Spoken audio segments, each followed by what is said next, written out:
کتاب کا نام صوفی کی دنیا، مصنف جوسٹن کارڈر، ترجمہ شاہد حمید، باب نمبر 4 طبعی فلسفی۔ عدم سے عدم ہی برآمد ہو سکتا ہے۔ جب اس سپہر صوفی کی والدہ کام سے واپس آئی، صوفی گلائیڈر میں بیٹھی فلسفے کے نصاب اور ہیلڈے مولر کینی کے مابین، جسے اپنے باپ کا ارسال کردہ سالگرہ کا کارڈ نہیں مل سکے گا، امکانی تعلق پر غور کر رہی تھی۔ اس کی ماں نے باغ کے دوسرے سرے سے اسے آواز دی اور کہا، صوفی، تمہارا خط۔ صوفی کی اندر کی سانس اندر اور باہر کی باہر رہ گئی۔ وہ ڈاک ڈبے سے ساری ڈاک نکال لائی تھی۔ پھر یہ خط ضرور فلسفی کا ہوگا۔ وہ اپنی ماں کو کیا بتائے گی؟ اس پر ٹکٹ نہیں ہے، شاید کوئی محبت نامہ ہے۔ صوفی نے خط پکڑ لیا۔ کھولو گی نہیں؟ اسے کوئی عذر ڈھونڈنا پڑا۔ آپ نے کبھی کسی ایسی لڑکی کے متعلق سنا یا پڑھا ہے کہ وہ محبت نامہ کھول رہی ہو اور اس کی ماں اس کے سر پر کھڑی ہو؟ ماں کو یہی سمجھنے دو کہ یہ محبت نامہ ہے، اگرچہ یہ بذات خود پریشان کن بات تھی، لیکن اگر اس کی ماں کو معلوم ہو گیا کہ وہ کسی بالکل اجنبی شخص سے جو خیر سے فلسفی ہے اور اس کے ساتھ آنکھ مچولی کا کھیل کھیل رہا ہے، مراسلاتی تعلیم حاصل کر رہی ہے، معاملہ بالکل ہی بگڑ جائے گا۔ یہ چھوٹا سفید لفافہ تھا۔ جب صوفی بلائی منزل پر اپنے کمرے میں پہنچی، اس نے 3 نئے سوال پڑھے۔ کیا کوئی ایسا بنیادی ماوا ہے جس سے باقی تمام اشیاء بنی ہوں؟ کیا پانی انگوری شراب میں تبدیل ہو سکتا ہے؟ مٹی اور پانی مل کر کس طرح زندہ مینڈک پیدا کرتے ہیں؟ صوفی کو سوال خاصے احمقانہ معلوم ہوئے، تاہم وہ ساری شام اس کے دماغ میں بنبناتے رہے۔ جب وہ اگلے روز اسکول گئی، تب بھی وہ ایک ایک کر کے انہی کا جائزہ لے رہی تھی۔ کیا کوئی ایسا بنیادی ماوا ہو سکتا ہے جس سے باقی تمام اشیاء بنی ہوں؟ اگر کوئی ایسا ماوا ہے، پھر یہ اچانک کسی پھول یا ہاتھی میں کیسے تبدیل ہو سکتا ہے؟ یہی اعتراض اس سوال پر وارد ہوتا تھا کہ کیا پانی میں انگور میں تبدیل ہو سکتا ہے؟ صوفی نے یہ مذہبی حکایت تو سنی تھی کہ کس طرح مسیح نے پانی کو میں انگور میں تبدیل کر دیا تھا، لیکن اس نے کبھی اسے لفظی معنوں میں نہیں لیا تھا۔ اور اگر مسیح نے واقعہ پانی کو میں انگور میں تبدیل کر دیا تھا، پھر یہ معجزہ تھا، اور معجزہ وہ چیز ہوتا ہے جو عام معمول کے برعکس ہو۔ صوفی کو معلوم تھا کہ صرف میں انگور میں ہی نہیں، بلکہ ہر اس شے میں ہے جو بڑھتی اور پھلتی پھولتی ہے۔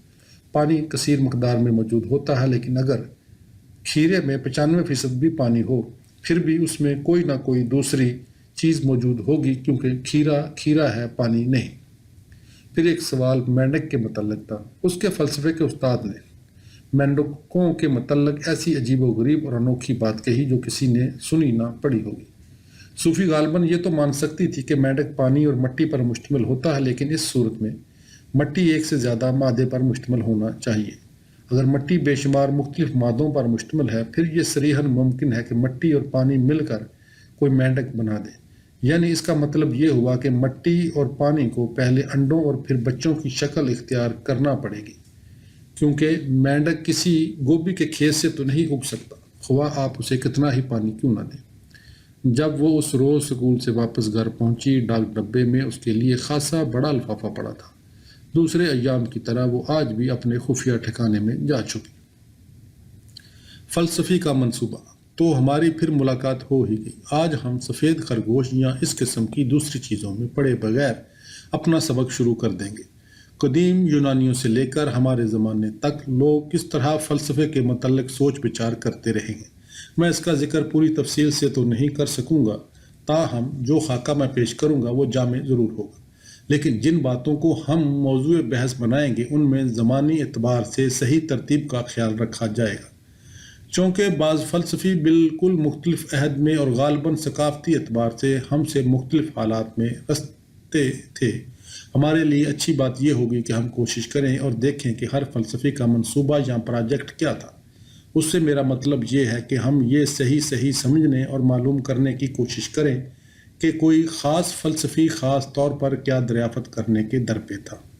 شاید ایک فلسفی یہ جاننا چاہتا ہوگا کہ پودے اور جانور کس طرح وجود میں آئے۔ شاید کوئی دوسرا یہ معلوم کرنا چاہتا ہوگا کہ آیا کوئی خدا ہے یا انسان کے اندر کوئی غیر فانی روح ہے۔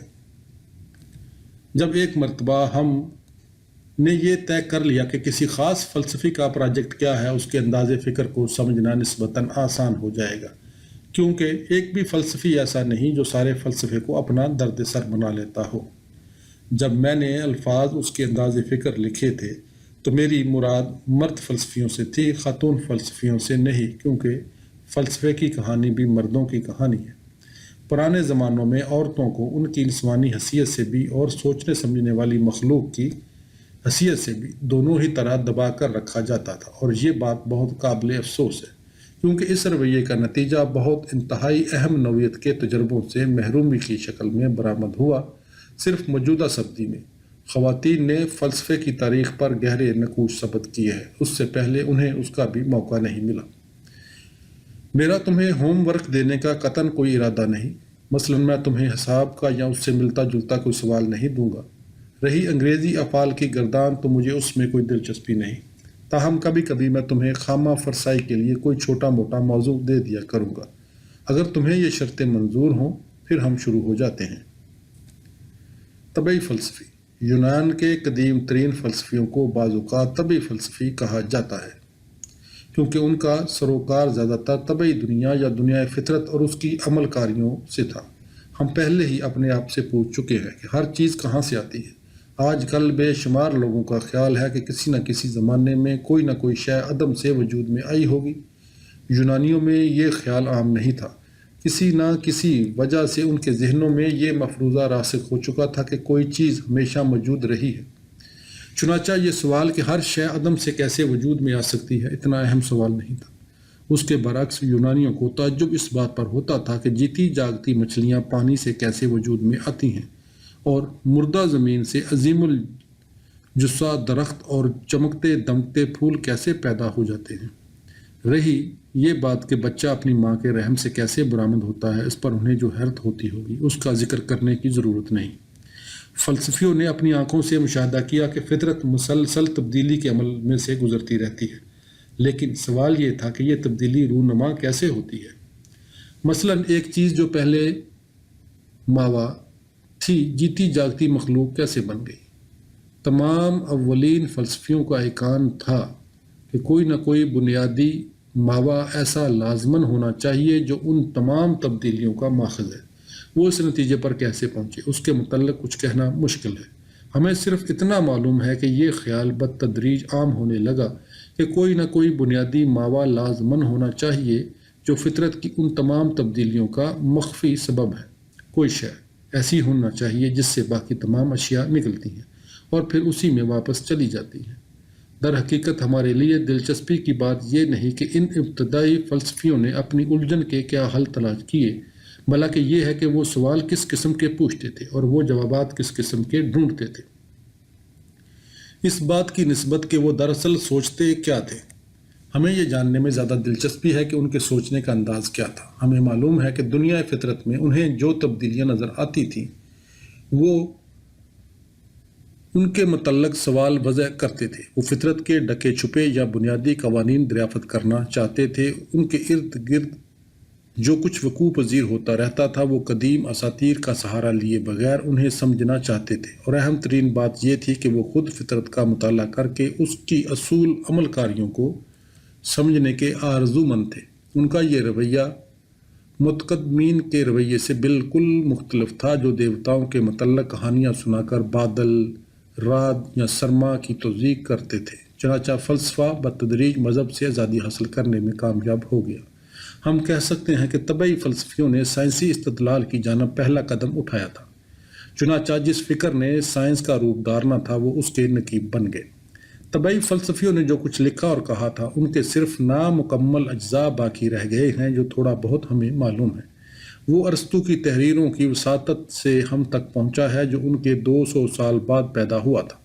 ارسطو صرف ان نتائج کا ذکر کرتا ہے جو ان فلسفیوں نے اخذ کیے تھے، چنانچہ ہمیں پوری طرح یہ معلوم نہیں ہوتا کہ انہوں نے یہ نتائج اخذ کیسے کیے تھے، لیکن جو کچھ ہمیں معلوم ہے اس سے ہم یہ ثابت کر سکتے ہیں کہ اولین یونانی فلسفیوں کے پروجیکٹ کا تعلق اس سوال سے تھا کہ وہ بنیادی ماوا یعنی سبسٹینس کیا ہے جس سے دوسری اشیاء تشکیل پاتی ہیں، اور فطرت میں تبدیلیاں کیسے رونما ہوتی ہیں۔ میلیتوس کے فلسفی۔ سب سے پہلا فلسفی جس سے ہم آشنا ہیں وہ تھالس تھا۔ اس کا تعلق ایشیائے کوچک کی ایک یونانی نو آبادی میلیتوس سے تھا۔ وہ سیلانی آدمی تھا اور ملکوں ملکوں گھومتا پھرتا رہتا تھا۔ وہ مصر بھی گیا تھا۔ کہا جاتا ہے کہ اس نے ایک حرم کی بلندی کا حساب اس وقت لگایا جب اس کے اپنے جسم کا سایہ اس کے اپنے قد کے عین برابر تھا۔ اس کے متعلق یہ بھی کہا جاتا ہے کہ اس نے 585 قبل مسیح میں سورج گرہن کی بالکل صحیح پیشن گوئی کی تھی۔ تھالیس کا خیال تھا کہ تمام اشیاء کا ماخذ پانی ہے۔ ہمیں صحیح یہ تو معلوم نہیں کہ اس سے اس کی مراد کیا تھی، تاہم عین ممکن ہے کہ وہ یہ سمجھتا ہو کہ ہر قسم کی زندگی کا آغاز پانی سے ہوتا ہے اور جب یہ ختم ہوتی ہے تو واپس پانی میں لوٹ جاتی ہے۔ مصر میں اپنے سفر کے دوران میں اس نے لازماً دیکھا ہوگا کہ طغیانی کے بعد جو ہی دریائے نیل کا پانی اپنے ارد گرد کی زمین سے پیچھے ہٹتا ہے، رویدگی پھوٹنے اور فصلیں اگنے لگتی ہیں۔ شاید اس نے یہ بھی مشاہدہ کیا ہوگا جہاں کہیں ابھی بارش ہوئی ہے وہاں مینڈک اور حشرات الارض نمودار ہونے لگے ہیں۔ غالباً تھالیس سوچتا ہوگا کہ پانی کس طرح برف یا بخارات کی صورت میں تبدیل ہو جاتا ہے اور پھر دوبارہ پانی بن جاتا ہے۔ تھالیس کے متعلق یہ بھی فرض کیا جاتا ہے کہ اس نے کہا تھا تمام اشیاء دیوتاؤں سے بری پڑی ہیں۔ اس سے اس کی کیا مراد تھی؟ ہم صرف قیاس آرائی کر سکتے ہیں، غالباً یہ دیکھتے ہوئے کہ کس طرح سیاہ زمین پھولوں اور فصلوں سے لے کر حشرات اور لال بیگوں تک ہر چیز کی ماخذ ہے۔ اس نے سوچا ہوگا کہ زمین انتہائی چھوٹے نظر نہ آنے والے زندہ جراثیم سے بری ہوئی ہے۔ ایک بات یقین سے کہی جا سکتی ہے، وہ ہومر کے دیوتاؤں کا ذکر نہیں کر رہا تھا۔ اگلا فلسفی جس کے متعلق ہم سنتے ہیں اناکسی ماندر تقریباً 611 قبل مسیح تا تقریباً 547 قبل مسیح تھا۔ وہ بھی تقریباً اسی زمانے میں میلیتوس میں رہتا تھا جب تھالیس وہاں رہتا تھا۔ اس کا خیال تھا کہ ہماری دنیا ان لاتعداد دنیاؤں میں سے ایک ہے جو اس شے میں جسے وہ بے کراں کہتا تھا بنتی اور مٹتی رہتی ہے۔ بے کراں سے اس کا کیا مطلب تھا؟ اس کی تشریح کرنا آسان نہیں تھا، لیکن اتنا صاف نظر آتا ہے کہ وہ اس انداز سے کسی معلوم ماوے کا نہیں سوچ رہا تھا جس کا انداز سے تھالیس نے اس کا تصور باندھا تھا کہ وہ حقیقی ہے۔ شاید اس کا مطلب یہ تھا کہ ماوا یعنی سبسٹنس جو تمام اشیاء کا ماخذ ہے ان اشیاء سے مختلف ہونا چاہیے جو تخلیق کی جاتی ہیں، چونکہ تمام تخلیق شدہ اشیاء محدود ہوتی ہیں۔ جو ان سے پہلے اور بعد میں آتا ہے لازماً بے کراں ہوگا۔ صاف ظاہر ہے کہ یہ بنیادی مواد پانی جیسی معمولی چیز نہیں ہو سکتا۔ میلیتوس کا تیسرا فلسفی اناکسی مینس تقریباً 570 قبل مسیح تا تقریباً 526 قبل مسیح تھا۔ اس کا خیال تھا کہ تمام اشیاء کا ماخذ ہوا یا بخارا ہونا چاہیے۔ اناکسی مینس بہرحال تھالیس کے پانی کے نظریے سے آگاہ تھا، لیکن پانی کہاں سے آتا ہے؟ اناکسی مینس کا خیال تھا کہ پانی مکشف ہوا ہے۔ ہم دیکھتے ہیں جب بارش ہوتی ہے ہوا پر دباؤ پڑنے سے پانی خارج ہوتا ہے۔ اس کا خیال تھا کہ جب پانی پر مزید دباؤ پڑتا ہے یہ مٹی بن جاتا ہے۔ اس نے غالباً مشاہدہ کیا ہوگا جب برف پر دباؤ پڑتا ہے وہ پگھلنے لگتی ہے تو اس سے کس طرح مٹی اور ریت خارج ہوتی ہے۔ اس کا یہ بھی خیال تھا کہ آگ ہوائے لطیف ہے، چنانچہ اناکسی مینس کے مطابق مٹی، پانی اور آگ کا ماخذ ہوا ہے۔ پانی سے زمین کے پھل تک پہنچنے میں کوئی زیادہ عرصہ نہیں درکار ہوتا۔ شاید اناکسی مینس کا خیال تھا کہ مٹی، ہوا اور آگ سبھی زندگی کی تخلیق کے لیے ضروری ہیں، لیکن تمام اشیاء کا ماخذ ہوا یا بخارا ہی ہے۔ چنانچہ تھالیس کی طرح وہ بھی یہ سمجھتا تھا کہ لازماً کوئی ایسا بنیادی ماوا ہوگا جو تمام تبدیلیوں کا ماخذ ہے، عدم سے عدم ہی برآمد ہو سکتا ہے۔ میلیتوس کے ان تین فلسفیوں کا اعتقاد تھا کہ کوئی واحد بنیادی ماوا موجود ہے جو تمام اشیاء کا ماخذ ہے، لیکن کوئی ماوا اچانک کسی دوسری چیز میں کیسے تبدیل ہو سکتا ہے؟ ہم اسے تبدیلی یا تغیر کا مسئلہ قرار دے سکتے ہیں۔ تقریباً 500 سال قبل مسیح یونانیوں نے جنوبی اٹلی میں ایک نو آبادی ایلی قائم کی تھی۔ اس زمانے میں یہاں فلسفیوں کا ایک گروہ پیدا ہوا۔ ایلی کی رائے سے ان فلسفیوں کو ایلائی کہا جاتا ہے۔ ان ایلائیوں کو اس سوال میں دلچسپی تھی۔ ان فلسفیوں میں اہم ترین پارمینیدس تقریباً 540 قبل مسیح تا 480 قبل مسیح تھا، پارمینیدس کا خیال تھا کہ جو چیز موجود ہے ہمیشہ سے موجود چلی آ رہی ہے۔ یونانیوں کے لیے یہ خیال کوئی نیا خیال نہیں تھا، اگرچہ ان کے پاس کوئی واضح ثبوت تو نہیں تھا، لیکن وہ اس بات کو کم و بیش صحیح تصور کرتے رہے تھے کہ دنیا میں جو چیز موجود ہے وہ ہمیشہ سے ہے اور ہمیشہ رہے گی۔ پارمینیدس کا خیال تھا کہ عدم سے صرف عدم ہی وجود میں آ سکتا ہے اور جو چیز موجود ہے کبھی عدم نہیں بن سکتی۔ پارمینیدس نے محض اسی پر اکتفا نہیں کیا بلکہ اس نے اس خیال کو آگے بڑھایا۔ اس کا خیال تھا کہ دنیا میں کوئی ایسی چیز نہیں جسے فی الواقع تبدیلی کہا جا سکے۔ جو چیز جیسی ہے ویسی ہی رہے گی، اس کے علاوہ وہ اور کچھ نہیں ہو سکتی۔ تاہم پارمینیدس کو اندازہ تھا کہ فطرت مسلسل تبدیلی کی حالت میں رہتی ہے۔ اسے اپنے حواس خمسہ کے ذریعے ادراک ہوتا تھا کہ اشیاء میں تبدیلی آتی رہتی ہے، لیکن جو کچھ اس کی عقل اسے بتاتی تھی وہ اس کا حواس کے ذریعے ادراک شدہ کا تصور نہیں کر پاتا تھا۔ جب اسے حواس یا عقل میں سے کسی ایک پر انحصار کرنے کا انتخاب درپیش ہوتا تھا، وہ عقل منتخب کر لیتا تھا۔ تم اس جملے سے تو واقف ہی ہو، میں تب مانوں گا جب اپنی آنکھوں سے دیکھوں گا۔ لیکن پارمینیدس آنکھوں سے دیکھنے کے بعد بھی نہیں مانتا تھا۔ اس کا ایقان تھا کہ ہمارے حواس ہمیں دنیا کی غلط تصویر دکھاتے ہیں، ایسی تصویر جو ہماری عقل کے ساتھ میل نہیں کھاتی۔ فلسفی کی حیثیت سے اس نے اپنا یہ فرض گردانا کہ وہ سمعی، بصری اور دیگر حواسی التباسات یعنی الوژنز کی تمام صورتوں کو بے نقاب کرتا رہے گا۔ انسانی عقل پر اس مستحکم اعتقاد کو عقلیت پسندی کہا جاتا ہے۔ عقلیت پسند وہ شخص ہوتا ہے جس کا یہ ایمان ہو کہ دنیا کے متعلق ہمارے علم کا اہم ترین ماخذ عقل ہے۔ تمام اشیاء بہتی ہیں۔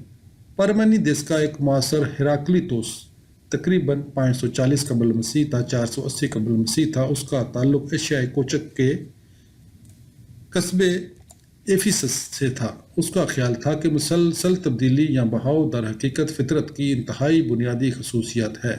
ہم غالباً کہہ سکتے ہیں کہ وہ جس چیز کا ادراک اپنے حواس کے ذریعے کر سکتا تھا، پارمینیدس کی نسبت اسے اس پر زیادہ اعتماد تھا۔ ہیراکلیتوس کہتا تھا، ہر چیز بہتی ہے، یعنی کسی چیز کو ثبات حاصل نہیں، ہر چیز مسلسل متحرک رہتی ہے اور اس میں پہم و تغیر و تبدیلی آتی رہتی ہے۔ چنانچہ ہم کبھی ایک ہی دریا میں 2 مرتبہ قدم نہیں رکھ سکتے۔ جب میں دوسری مرتبہ دریا میں پاؤں ڈالتا ہوں، نہ میں وہ ہوتا ہوں جو میں پہلے تھا اور نہ دریا۔ ہیراکلیتوس نے اس طرف توجہ دلائی تھی کہ دنیا کا نمایاں وصف اس کے تضادات ہیں۔ اگر ہم بیمار نہ پڑیں، ہمیں کبھی معلوم نہ ہو سکے گا کہ تندرستی کیا ہے۔ اگر ہمیں بھوک نہ لگے، ہمیں پیٹ بھر کر کھانا کھانے سے جو تسکین حاصل ہوتی ہے وہ کبھی حاصل نہ ہو سکے۔ اگر جنگ نہ ہو، ہم کبھی امن کی ستائش نہیں کر سکیں گے۔ اگر سردیاں نہ آتی، پھر بہار ہمارے لیے عنقا ہو جائے گی۔ ہیراکلیتوس کا اعتقاد تھا کہ دنیا کا نظام جس انداز سے ترتیب دیا گیا ہے اس میں نیکی اور بدی دونوں ناگزیر طور پر موجود رہیں گی۔ متضاد قوتوں کی باہمی کھینچتانی کے بغیر یہ دنیا اپنا وجود کھو دے گی۔ وہ کہتا تھا، دیوتا دن ہے اور رات ہے، سرما ہے اور گرما ہے، جنگ ہے اور امن ہے، اشتہا ہے اور سیری ہے۔ اس نے دیوتا کی اصطلاح استعمال ضرور کی تھی، لیکن اتنا واضح ہے کہ اس کا اشارہ سنمیات کے دیوتاؤں کی طرف نہیں تھا۔ ہیراکلیتوس کے نزدیک خدا یا معبود وہ ہے جس نے سارے عالم کو اپنی آغوش میں لے رکھا ہے، اور حقیقت یہی ہے کہ خدا کو بڑے واضح انداز سے فطرت میں رونما ہونے والے تغیرات اور تضادات میں دیکھا جا سکتا ہے۔ ہیراکلیتوس خدا کی اصطلاح استعمال نہیں کرتا، اس کی بجائے وہ اکثر یونانی لفظ لوگوس کو ترجیح دیتا ہے جس کے معنی عقل ہیں۔ اگرچہ ہم انسان ہمیشہ ایک طرف نہیں سوچتے اور نہ ہماری عقل کا معیار ایک جیسا ہوتا ہے۔ ہیراکلیتوس کا اعتقاد تھا کہ کوئی آفاقی عقل ضرور ہوگی جو ہر اس چیز کی رہنمائی کرتی ہے جو فطرت میں وقوع پذیر ہوتی ہے۔ یہ آفاقی عقل یا آفاقی قانون ایک ایسی چیز ہے جو ہم سب میں مشترک ہے، اور ایک ایسی چیز جس سے ہر شخص رہنمائی حاصل کرتا ہے۔ اور ہیراکلیتوس کا خیال تھا اس کے باوجود لوگ اپنی انفرادی عقل کے سہارے زندگی بسر کرتے ہیں۔ عمومی اعتبار سے وہ اپنے ساتھی انسانوں کو نفرت کی نگاہ سے دیکھتا تھا۔ وہ کہتا تھا، اکثر لوگوں کے خیالات و آراء شیر خوار بچوں کے کھلونوں کی مانند ہیں۔ چنانچہ فطرت کے مسلسل تغیرات اور تضادات کے مابین ہیراکلیتوس کو کوئی ذات یا احادیت نظر آتی تھی۔ یہ کوئی چیز ہر چیز کا سرچشمہ ہے، اسے وہ خدا یا لوگوس کہتا تھا۔ 4 بنیادی عناصر۔ ایک لحاظ سے پارمینیدس اور ہیراکلیتوس ایک دوسرے کے بالکل متضاد تھے۔ پارمینیدس کی عقل نے اسے باور کرا دیا تھا کہ کوئی چیز تبدیل نہیں ہو سکتی، عین اسی طرح ہیراکلیتوس کے حواس نے اس پر واضح کر دیا تھا کہ فطرت میں مسلسل تبدیلیاں رونما ہوتی رہتی ہیں۔ سچا کون تھا؟ کہ ہم عقل کے تابع ہو جائیں یا اپنے حواس پر انحصار کریں؟ پارمینیدس اور ہیراکلیتوس دونوں دو باتیں کہتے ہیں۔ پارمینیدس کہتا ہے الف، کوئی چیز تبدیل نہیں ہو سکتی، بے، چنانچہ ہم جن چیزوں کا ادراک اپنے حواس کے ذریعے کرتے ہیں وہ ناقابل اعتبار ہیں۔ اس کے برعکس ہیراکلیتوس کہتا ہے الف، ہر چیز تبدیل ہوتی رہتی ہے، تمام اشیاء بہتی ہیں، بے، ہمارے حسی ادراکات قابل اعتبار ہیں۔ فلسفیوں کے مابین ان سے بڑے اختلافات کا تصور بھی نہیں کیا جا سکتا، لیکن سچا کون تھا؟ وہ جس جنجال میں پھنس گئے تھے اس سے انہیں نکالنے کا فریضہ سسلی کے ایمپیڈوکلس تقریباً 490 قبل مسیح تا 430 قبل مسیح کے حصے میں آیا۔ اس کا خیال تھا کہ دونوں اپنے اپنے ایک دعوے میں صحیح ہیں لیکن دوسرے میں غلط۔ ایمپیڈوکلس کو معلوم ہوا کہ ان کے بنیادی اختلاف کی وجہ یہ ہے کہ دونوں فلسفیوں نے فرض کر لیا تھا کہ عنصر صرف ایک ہے۔ اگر یہ مفروضہ صحیح ہے تو پھر ایک طرف جو کچھ ہماری عقل ہمیں بتاتی ہے اور دوسری طرف جو کچھ ہم اپنی آنکھوں سے دیکھ سکتے ہیں، ان دونوں کے درمیان جو خلیج حائل ہے اسے کبھی پر نہیں کیا جا سکے گا۔ صاف ظاہر ہے کہ پانی مچھلی یا تتلی میں تبدیل نہیں ہو سکتا۔ در حقیقت پانی تبدیل ہو ہی نہیں سکتا۔ خالص پانی ہمیشہ خالص پانی رہے گا۔ چنانچہ جب پارمینیدس کہتا تھا کوئی چیز تبدیل نہیں ہو سکتی تو ٹھیک کہتا تھا، لیکن اس کے ساتھ ہی ایمپیڈوکلس ہیراکلیتوس کی اس بات سے متفق تھا کہ ہمیں اپنے حواس کی شہادت پر اعتبار کرنا چاہیے۔ جو کچھ ہم دیکھتے ہیں ہمیں اس پر ایمان لے آنا چاہیے، اور جو کچھ ہم دیکھتے ہیں اگر صحیح پوچھا جائے تو پھر وہ یہ ہے کہ فطرت تبدیل ہوتی رہتی ہے۔ ایمپیڈوکلس اس نتیجے پر پہنچا کہ فساد کی جڑ واحد بنیادی ماوے کا تصور ہے، اسے مسترد کر دینا چاہیے۔ نہ اکیلا پانی اور نہ اکیلی ہوا گلاب کی جاڑی یا تتلی میں تبدیل ہو سکتی ہے۔ فطرت کا سرچشمہ امکانی طور پر کوئی واحد عنصر نہیں ہو سکتا۔ مختصراً کہا جا سکتا ہے کہ ایمپیڈوکلس کو یقین تھا کہ فطرت 4 عناصر پر، یا جیسا کہ وہ کہتا تھا 4 جڑوں پر مشتمل ہے۔ یہ 4 جڑیں مٹی، ہوا، آگ اور پانی ہیں۔ فطرت میں جتنے بھی عمل رونما ہوتے ہیں وہ ان 4 عناصر کے یکجا یا علیحدہ علیحدہ ہونے کی بنا پر ہوتے ہیں۔ تمام اشیاء مٹی، ہوا، آگ اور پانی کا مرکب ہے، لیکن ہر شے میں ان کی مقدار مختلف ہوتی ہے۔ وہ کہتا تھا کہ جب کوئی پھول یا جانور مرتا ہے یہ چاروں پھر علیحدہ علیحدہ ہو جاتے ہیں۔ ہم ان تبدیلیوں کو ننگی آنکھ سے دیکھ سکتے ہیں، لیکن مٹی اور ہوا، آگ اور پانی ہمیشہ موجود رہتے ہیں، اور جن مرکبات کے وہ اجزاء ہوتے ہیں وہ ان پر اپنا کوئی اثر نہیں چھوڑتے۔ چنانچہ یہ کہنا صحیح نہیں ہے کہ ہر چیز تبدیل ہو جاتی ہے۔ بنیادی طور پر کوئی چیز تبدیل نہیں ہوتی۔ ہوتا یہ ہے کہ چاروں عناصر یکجا ہوتے ہیں اور علیحدہ ہوتے ہیں تاکہ وہ دوبارہ یکجا ہو سکے۔ جو کچھ ہوتا ہے ہم اس کا موازنہ تصویر کشی سے کر سکتے ہیں۔ اگر مصور کے پاس صرف ایک رنگ مثلاً سرخ ہو، وہ سبز درختوں کی تصویر نہیں بنا سکے گا، لیکن اگر اس کے پاس زرد، سرخ، نیلے اور سیاہ رنگ ہوں، وہ سینکڑوں مختلف رنگوں میں تصویر بنا سکے گا، کیونکہ وہ مختلف مقداروں میں انہیں ایک دوسرے سے آمیز کر سکتا ہے۔ باورچی خانے کی ایک مثال سے بھی اس کی وضاحت ہو جاتی ہے۔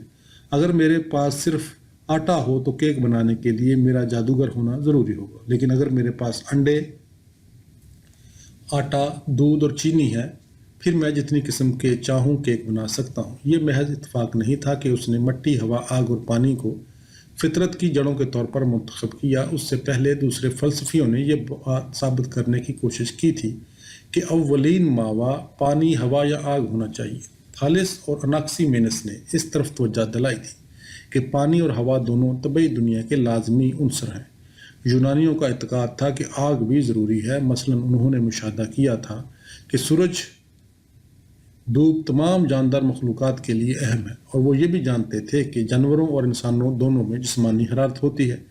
ممکن ہے کہ ایمپیڈوکلس نے جلتی لکڑی کا غور سے مشاہدہ کیا ہو۔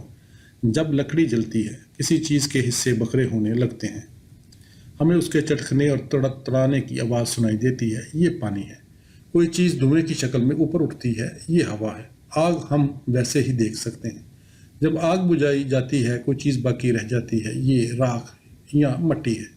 جب ایمپیڈوکلس نے فطرت کے ان تغیرات کی یہ تشریح کی کہ یہ چاروں جڑوں کے امتزاج اور تحلیل کی وجہ سے رونما ہوتے ہیں، پھر بھی ایک چیز کی وضاحت باقی رہ گئی۔ یہ چاروں اشیاء اس طرح یکجا کیسے ہو جاتی ہیں کہ ایک نئی زندگی وجود میں آ جاتی ہے؟ پھر اس امیزے کی مثلاً پھول کی تحلیل کیسے ہوتی ہے یا کون کرتا ہے؟ ایمپیڈوکلس کا عقیدہ تھا کہ فطرت میں دو مختلف قوتیں برسر کار ہیں۔ وہ انہیں محبت اور جدل کہتا تھا۔ محبت اشیاء کو آپس میں مربوط کر دیتی ہے اور جدل انہیں علیحدہ علیحدہ کر دیتا ہے۔ وہ ماوے اور قوت کے مابین امتیاز کرتا ہے۔ یہ بات قابل غور ہے۔ آج بھی سائنسدان عناصر اور فطری قوتوں کے مابین فرق کرتے ہیں۔ جدید سائنس کا دعویٰ ہے کہ فطرت میں جو عمل کاریاں جاری و ساری ہیں ان کی تشریح یوں کی جا سکتی ہے کہ مختلف عناصر اور مختلف فطری قوتوں کے ایک دوسرے پر اثر انداز ہونے کا عمل ہے۔ ایمپیڈوکلس نے یہ سوال بھی اٹھایا کہ جب ہم کسی چیز کا ادراک اپنے حواس سے کرتے ہیں پھر کیا ہوتا ہے؟ مثلاً میں پھول کیسے دیکھ سکتا ہوں؟ دراصل میں ہوتا کیا ہے؟ صوفی، تم نے اس بارے میں کبھی غور کیا؟ ایمپیڈوکلس کا اعتقاد تھا کہ آنکھیں مٹی، ہوا، آگ اور پانی پر مشتمل ہوتی ہیں۔ چنانچہ میری آنکھ میں جو مٹی ہے وہ اس کا جو میرے گرد و پیش مٹی کا ہے ادراک کر لیتی ہے۔ اسی طرح میری آنکھ کی ہوا، آگ اور پانی کا ادراک کر لیتا ہے۔ اگر میری آنکھوں میں ان چاروں مادوں میں سے کسی ایک کا بھی فقدان ہوتا، میں پوری فطرت کو نہ دیکھ پاتا۔ ہر چیز میں ہر چیز کا کچھ نہ کچھ۔ اناکگوراس 500 قبل مسیح تا 428 قبل مسیح ایک اور فلسفی تھا جو اس بات سے متفق نہیں تھا کہ کوئی خاص بنیادی ماوا، مثلاً پانی، ہر اس چیز میں جو ہمیں دنیا فطرت میں نظر آتی ہے تبدیل ہو سکتا ہے۔ وہ یہ بھی نہیں مانتا تھا کہ مٹی، ہوا، آگ اور پانی ہڈیوں یا خون میں تبدیل ہو سکتے ہیں۔ اناکگوراس کا خیال تھا کہ فطرت کی تشکیل انتہائی باریک ذرات کی جو آنکھ کو نظر نہیں آ سکتے غیر محدود تعداد سے ہوئی ہے۔ مزید برآں ہر چیز مزید خرد اجزاء میں تقسیم ہو سکتی ہے، لیکن باریک ترین اجزاء میں بھی تمام دوسری اشیاء کے اجزاء شامل ہوتے ہیں۔ چنانچہ اس نے سوچا کہ اگر جلد اور ہڈی کسی دوسری چیز کی تبدیل شدہ شکل نہیں ہے، پھر جو دودھ ہم پیتے ہیں اور جو غذا ہم کھاتے ہیں ان میں بھی جلد اور ہڈی ہونا چاہیے۔ شاید موجودہ زمانے کی دو مثالیں اناکگوراس کے انداز فکر کی توضیح کر سکتی ہیں۔ جدید لیزر ٹیکنالوجی نام نہاد ہولوگرام پیدا کر سکتی ہے۔ ہولوگرام ابعادی تصویر یا شبیہ ہوتی ہے، اسے لیزر شعاؤں کی مدد سے بنایا جاتا ہے۔ مثلاً اگر کوئی ہولوگرام کسی کار کی شکل بناتا ہے اور اس ہولوگرام کو مختلف حصوں میں تقسیم کر دیا جائے، بے شک ہمارے سامنے کار کا صرف وہی حصہ ہو جس میں محض بمپر دکھایا گیا ہے، ہمیں پھر بھی پوری کار نظر آ سکے گی۔ اس کی وجہ یہ ہے کہ ہر چھوٹے سے چھوٹے جزو میں پوری چیز موجود ہوتی ہے۔ ایک لحاظ سے ہمارے اجسام کی بناوٹ بھی اسی انداز سے ہوئی ہوتی ہے۔ اگر میں اپنی انگلی کا کوئی خلیہ ڈھیلا کر لوں، اس کے مرکزے میں نہ صرف میری جلد کی تمام خصوصیات موجود ہوں گی بلکہ اس سے یہ بھی منکشف ہو جائے گا کہ میری آنکھیں کس قسم کی ہیں، میرے بالوں کا رنگ کیا ہے، میری انگلیوں کی تعداد کتنی ہے اور وہ کس نوعیت کی ہیں۔ الحاصل قیاس، انسانی جسم کے ہر خلیے میں وہ بنیادی خاکہ موجود ہوتا ہے جس سے معلوم ہو جاتا ہے کہ باقی خلیوں کی ساخت کیسی ہوئی ہے۔ چنانچہ ہر واحد خلیے میں ہر چیز کا کچھ نہ کچھ ہوتا ہے، یعنی ہر چھوٹے سے چھوٹے جزو میں کل موجود ہوتا ہے۔ اناکگوراس ان مہین ذرات کو جن میں ہر چیز کا کچھ نہ کچھ موجود ہوتا ہے بیج کہتا تھا۔